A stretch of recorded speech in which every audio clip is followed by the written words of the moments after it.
Welcome to TFI bro. ఈ పండగ సీజన్‌లో మూవీ అప్డేట్స్ ఏమీ అంత ఎక్కువ రాలేదు. మన 'బలగం వేణు' గారి న్యూ మూవీ 'గ్లిమ్స్' అయితే రిలీజ్ చేశారు. మూవీ నేమ్ వచ్చేసి 'ఎల్లమ్మ'. దీంట్లో డీఎస్‌పీ డెబ్యూ చేస్తున్నారు. దీనికి మ్యూజిక్ అందించేది కూడా డీఎస్‌పీ గారే. ఇంకా 'గ్లిమ్స్‌లోకి' వచ్చినట్లయితే విజువల్స్ అండ్ బ్యాక్‌గ్రౌండ్ స్కోర్ అయితే అదిరిపోయింది. మీరు కూడా ఒకసారి హెడ్‌ఫోన్స్ పెట్టుకొని వినండి. వేరే ట్రాన్స్‌లోకి వెళ్ళిపోతారు. ఇంకా డీఎస్‌పీ గారి లుక్స్ గురించి అయితే చెప్పనవసరం లేదు. సడెన్‌గా చూస్తే మన ఎన్టీఆర్ గారు అనుకున్న లుక్స్ అయితే అది అరాచకం.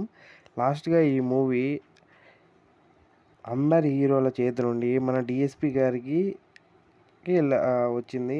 ఈ మూవీ బాక్సాఫీస్ వద్ద ఎంత కలెక్ట్ చేస్తుందో కామెంట్ చేయండి. ఈ పండగకి ఇంకొక అప్డేట్ ఏంటంటే 'స్పిరిట్' మూవీ 2027 సంక్రాంతి రిలీజ్ అవుతుందని 1 వీక్ నుండి సోషల్ మీడియా మొత్తం మోగిపోతుంది. కానీ సడన్‌గా మన సందీప్ రెడ్డి వంగ 'స్పిరిట్'ని 2027 మార్చ్ 5న రిలీజ్ చేస్తా అని అనౌన్స్‌మెంట్ చేశారు. దీంతో సోషల్ మీడియా మొత్తం షేక్ అవుతుంది.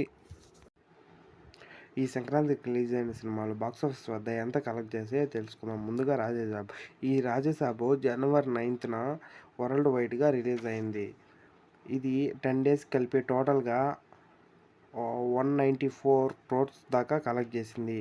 సెకండ్ 'మనశంకర వరప్రసాద్' వరల్డ్ వైడ్‌గా జనవరి 12న రిలీజ్ అయింది.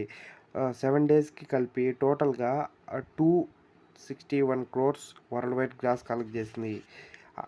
నెక్స్ట్ మూవీ 'అనగనగా ఒక రాజు' 5 డేస్‌కి కలిపి టోటల్‌గా 45 క్రోర్స్ దాకా వరల్డ్ వైడ్ గ్రాస్ కలెక్ట్ చేసింది. ఇంకా 'భక్త మహాశయులకు విజ్ఞప్తి' ఇది మన రవితేజ గారి మూవీ.